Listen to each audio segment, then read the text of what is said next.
Today I'm joined by Quest artist George Hallmark. Hi, George. Hi, Johanna. How are you, dear? I'm good. How are you doing? I'm great. It's Good. raining in Texas today. That's a rare occurrence, right? It is. We had 4.5 inches of rain overnight, Oh, and that's going from zero, so that's pretty good. much needed. Yeah. Hopefully it cools things off a little for you guys.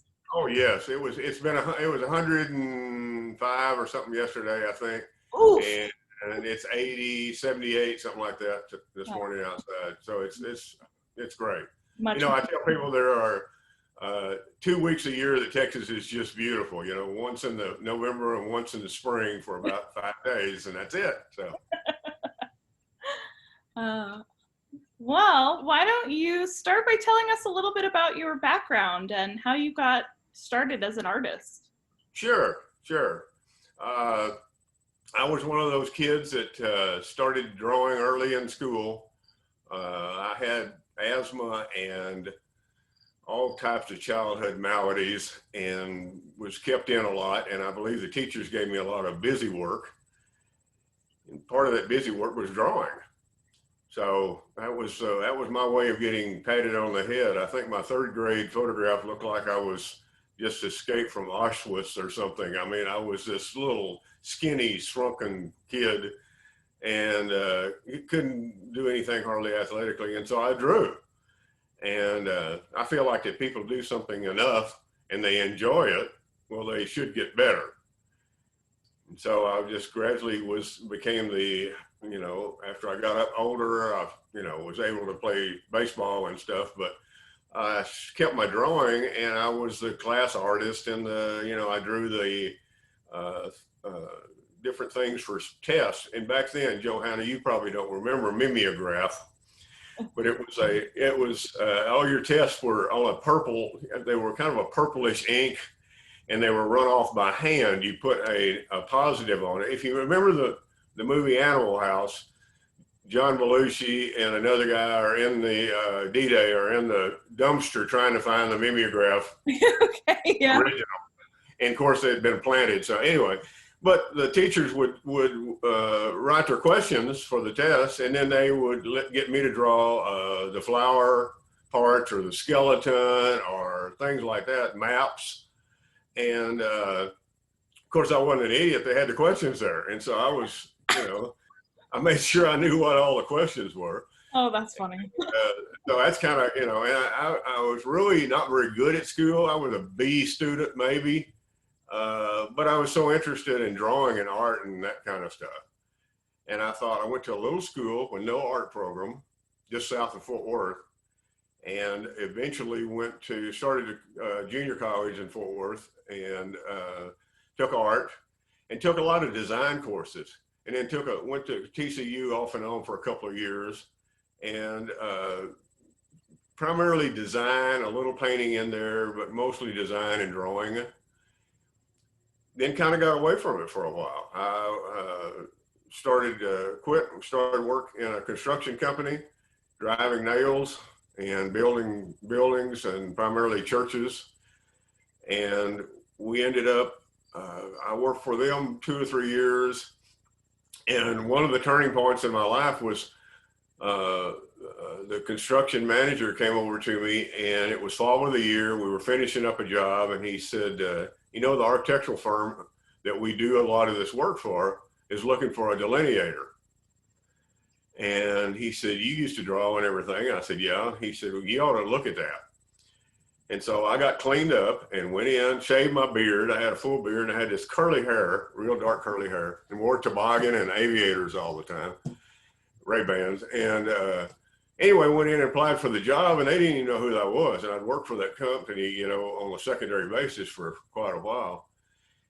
And got back to a table and a guy gave me a little set of plans and a church. And I had no idea what I was going to do. I was way over my head. I could have sketched it, not to scale, but they wanted scale drawings. And I just basically, lied to him. I told him, I said, hey, I haven't done this in a long time. I'm really nervous about this. And it was both in a way, honest, I guess. But anyway, so I said, can I work on this over the weekend and bring it back to you on Monday? He said, oh, that'd be great. No problem. So I went straight to the TCU bookstore, bought 2 books on delineation, and taught myself how to do architectural delineation over the weekend. I did a couple of drawings for him, went back and was hired, and worked there about 6, 7 years, I guess. Company-owned business. Gradually worked my way into, I not only was doing these delineations, which is basically a drawing of what a building is going to look like when it's finished. Of course, everything's done on computer now. But in the off time, I was also doing floor plans and drawing sets of plans, designing, the outside, what the church was going to look like, not only just doing a delineation of it, and doing all the interior color design and everything for them. So I'd worked itself into a pretty good job there, but a friend of mine had left and started his own business, and he was a electrical mechanical engineer. And I thought, I could do that. I could start my own business because I happened to know several architects that I'd met and do my own deal there. And so I did. I left the company. He had told me if I ever wanted to come back, I had a job. I was 27,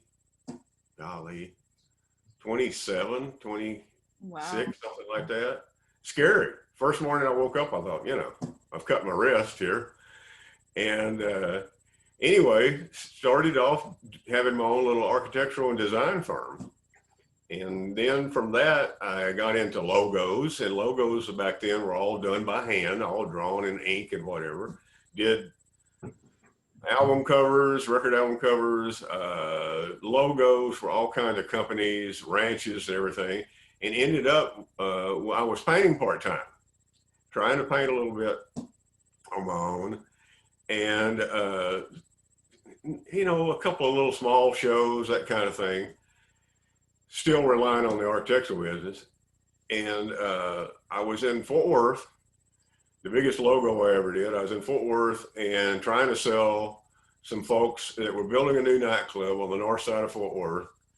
And they were going to have a VIP room, and I wanted to do some historic paintings of the old Fort Worth stockyards. And they didn't end up getting the stockyards, but they sent their 2 design firms away that were doing a logo and had me sketch out a couple of things on the back of stationery, and it ended up being Billy Bob's Texas. And so, that's the big nightclub that you see when you see Willie on one of the country stations or live in concert with different acts, and you see the big Billy Bob's logo behind him. That's little Georgie did that on a, Wow, that's so cool. Yeah, the original sketch. And then I just kept doing that for years. If you don't mind me going on, I can ramble on this, and I'm going to, get us up to date here. But did that for a couple of years, and then gradually the painting was outweighing the delineation, and I was trying more and more, and I was looked into. A good friend of mine took me to a gallery in Dallas, and it was Texas Art Gallery. It was Bill Burford. He was still showing at that time. He had a gallery in the old Adolphus Hotel complex on Main Street. And that was my first introduction to any of the cowboy artists of America. James Bourne was handled there, Melvin Bourne, several others. He had Deceased Art. And it was like, I had no idea that people were making a living doing this. I just thought it was like a part-time thing for everybody. And left the painting with him, got a check for it. About 2 weeks later, it was something I would have sold for $100. He put $500 on it, sent me a check. A couple of weeks later, somebody bought it. I swallowed the hook all the way. I mean, there was no turning back from that. And so I kept doing that for a while, and I was doing contemporary cowboys, kind of a la Gordon Snidow. Character studies of cowboys. My granddad had a ranch in Brady, Texas, and I spent a lot of time down there. And so there were still a lot of cowboys, and there still are in Texas. And I thought, well, this would be kind of neat. There's something subject matter and Western, the big, by then the 80s craze that had hit. And it was kind of nuts. And, paintings, not insignificant works were selling for higher prices than they should have and things. And I finally got to the point, though, it looked like, and this is something that's totally Texas here, but we have what we call blue-headed ladies in Texas. That's the little ladies that have gray hair, and they put a rinse on their hair, and it turns it kind of a purplish blue. Mm-hmm. Well, there's lots of little artists, the ladies that were changing from China painting and flower painting to cowboy stuff. And it was like everywhere you turn, everybody was doing branding scenes and stuff like this. And I thought, okay, I got to do something different. I got to go in a different direction. And so I painted a little bit of everything, did landscapes, and I was still working at that time in mixed media, trying to paint in oil. And I found there was a woman that worked for Texas Art Gallery named Candy Bedner.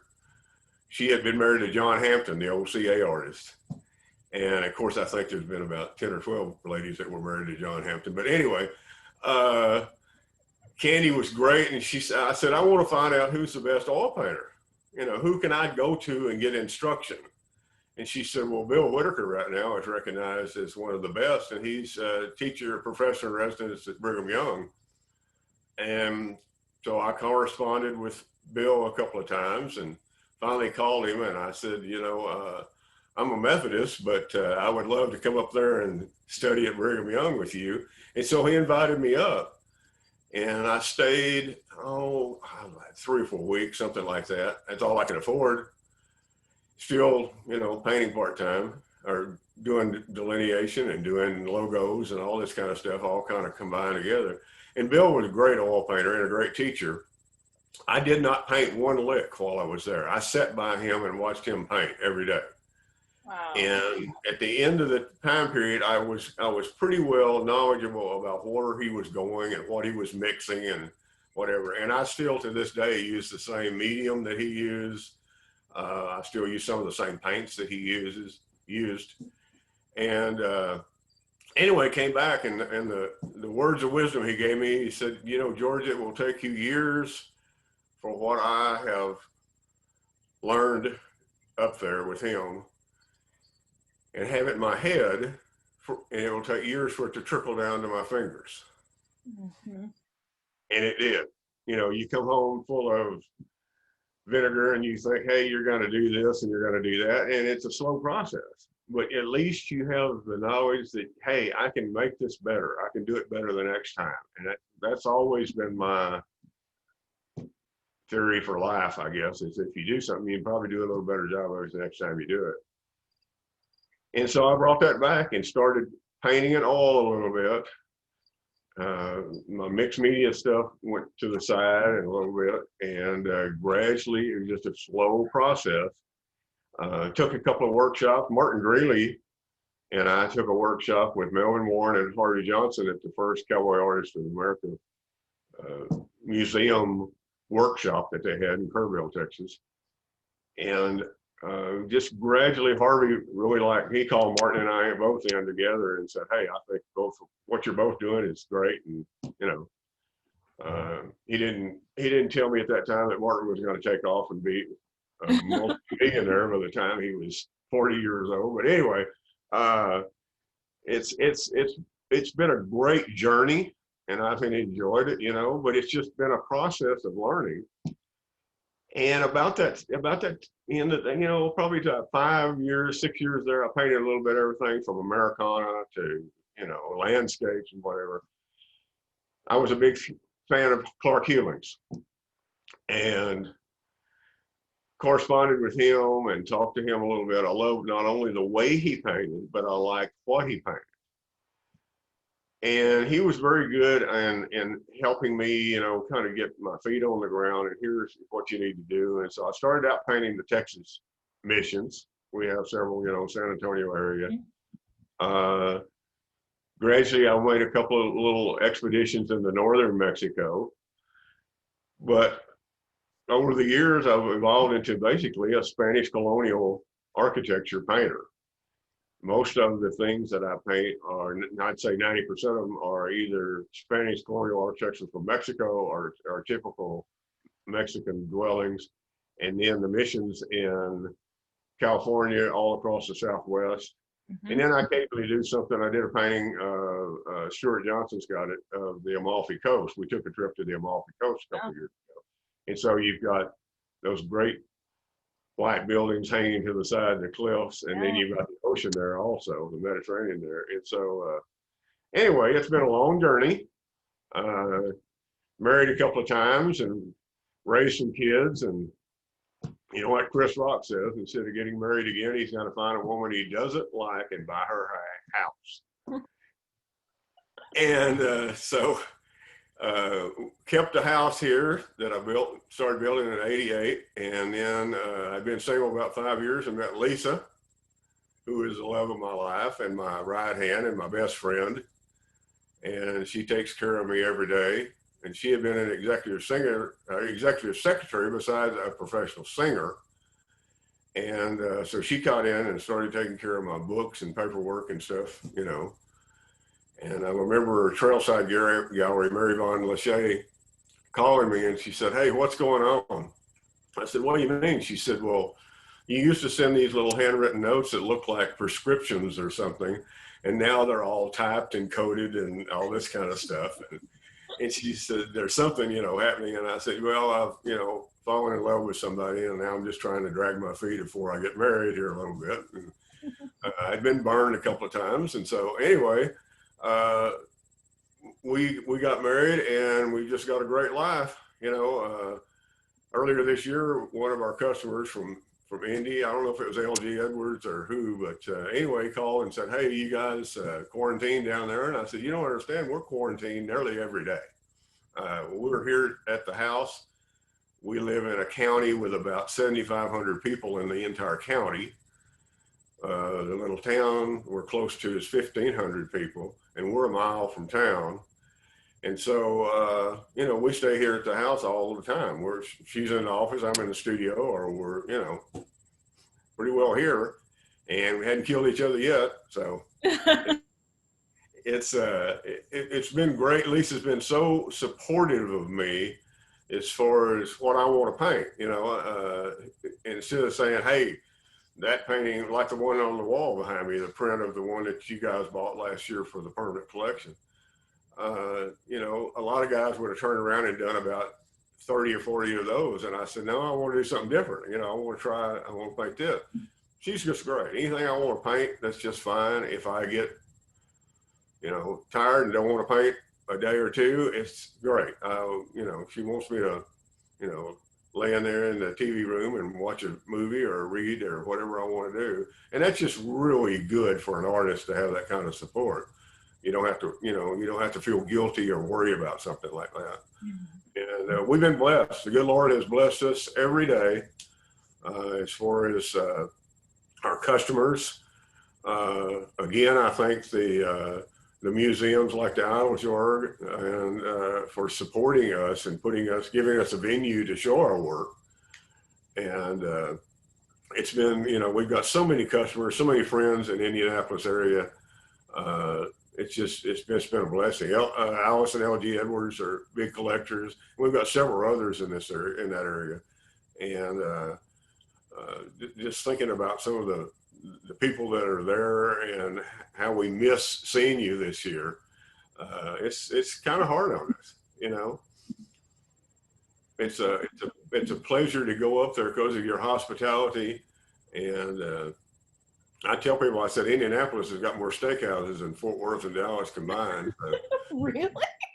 I think you do. I really think you do. Wow. And that Hoosier hospitality is just fantastic. And normally this time of year in Indy, it's just, you know, the weather's great, everything's green, and we're leaving kind of a Frito Brown land down here and coming up to the green area. So it's just always been a pleasure coming up there. You know, well, there's a 10-minute synopsis of the whole Hallmark scenario there. So no, anyway, that's a great background. You can edit that for content, whatever you want to do. So what are you working on right now? You know, what projects? Well, I've got 2 or 3 projects in mind. I just did a little small painting for a friend of ours And it's so great because I get to go to the studio, and I've got a beautiful studio. I've got a full file system with all these photographs. I still work from photographs. I don't work from a monitor. I don't know, got used to it and like it. And it's so great to go up there and have all this photo research and be able to pull ideas out. And then I'll pull maybe, I tell Lisa, that's the hardest thing, is to decide what I'm painting next. Once I get into it, I'm there. I'm jump into it. But I'll pull out maybe 8 or 10 ideas, and I'll get Lisa up there with me, and we'll look at them, and I'll say, she said, well, what do you, and it normally comes down to, what do you feel like you want to do right now? Well, this is really intriguing. This is really the painting that you've got in a show called Colors. Mm-hmm. That was a good example of that. That's from the Yucatan Peninsula, and everything's usually kind of white there, kind of light. And we stumbled upon that building, and it was like, okay, I can't wait to paint that. I got to do that, Yeah. you know. And it's certain things just speak to you a little more, and so that's kind of the way it is. That's the hardest thing I do, is deciding what I'm going to do next. Yeah. So you mentioned that your routine hasn't changed that much given the pandemic and quarantining and all of that. Can you talk a little bit more about what your routine is like? What's it, like getting into the studio and kind of what your process Sure, is like? sure. I'm pretty disciplined about it. I go, nearly every day, unless we're got a project we're going on or we're going somewhere or whatever. But I try to get up in the mornings and exercise a little bit and eat pretty good. And then I go to, usually get cleaned up then and go to the studio. And if it's summertime and I'm going, I do most of the yard work around here and enjoy that. And Lisa keeps saying, hey, we need to get somebody to do that. And I say, no, it's what's keeping me young, I think. So I like getting outside and working. Don't like to mow, and so we don't have hardly anything to mow around our place. But I like to get out and water and trim and weed eat and cut and stuff like that. And then I'll get cleaned up and work half a day, have lunch and then work half day. But in the winter, I usually go up to the studio about 9 o'clock, break about 11:30. We'll have a little short lunch and then go back and work till 4, something like that. If it's something I really am working on or really got a problem with or whatever, I'll go back up at night sometimes and work on it. I work on one painting at a time, unless I'm doing something very small, a little 12 by 16 or smaller, and I might work the mornings on one piece and the afternoons on another piece. But I just kind of like to stick to what I'm doing. And I think the good thing that comes with the experience of doing it so long is that I don't get into a corner anymore. I don't worry about how it's going to end up. If I go up the next morning and don't like what I did the day before, I'll take it off. I'll scrape it down and start over. There'll be an area I'll like 90% of an area, and then I'll come back and take it down. So anyway, it's again, I feel like I learn every time I do something. There's some little something that maybe, well, isn't that neat? Or, the good Lord has allowed me to do some little technique or texture or little thing there that's like, well, thanks for that. That's pretty cool. So, Are there any projects or subjects or ideas that you haven't painted that you hope to paint someday? well, I really enjoyed when we did our retrospective at the Idle Jar. That was a milestone for me. It was great to have the family there. It was unbelievable to see those paintings again. It's like, I tell people, it's like putting a kid on the bus and sending them away, and you never know where they are. Lots of times, especially if you sell something through a gallery, they don't give you the name of the buyer. Sure. And so you can't write a thank you note, or you don't have a photo of them and standing in front of the painting or anything like that. We just received something a couple of months ago, I guess, from a couple that bought a painting on the secondary market at Chris McClary's gallery in Santa Fe. And he dropped us a note, and I responded to him, and he wanted to know where the painting was that he had bought, where the building was. And I knew exactly where it was. It was in New Mexico, in the southern part of New Mexico, fairly close to Ruidoso. And I knew where the building was and the road you take to get to it and the whole thing. And he was just tickled with that. And it's really neat to do that kind of thing and to share that with somebody. So, yeah. Well, anything else you want to share about your art, your process, quest? well, we're blessed to be able to do this. The handful of artists that are in these major shows like the Prix de West and the Autry and yours and whatever, Coors, Salmagundi, we're blessed. When I first started in this business, there were very few artists. You could, I mean, golly, you'd say something, you'd tell somebody you're an artist, it's like they gave you this, million-mile stare, like you had another arm going out of the top of your head or something. And it was odd, And so I told people I was a commercial artist for years. It was like, oh, okay, that's cool. But when you say you're just a plain easel artist, well, I even had a banker one time that every time I'd leave the bank, he would tell the guy that became my banker, he'd say, boy, I don't think he does anything. I think he just lays around all day. And, and I'm up here cranking it every day. He just didn't know what artists did. Uh-huh. And,